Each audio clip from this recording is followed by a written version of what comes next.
Welcome to Ride JBI. This is JB. Today I finished rebuilding a 2017 Yamaha YZ125 KYB rear shock. We did new KYB oil, a new KYB shock shaft seal, and a new JBI black bumper on the bumper.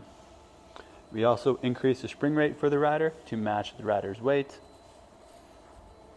And we left the valving stock because for what they were doing, it is quite good. And the Yamahas have always been known for good stock valving and good stock suspension setups. All JBI services and parts can be found at ridejbi.com. Thank you guys for watching.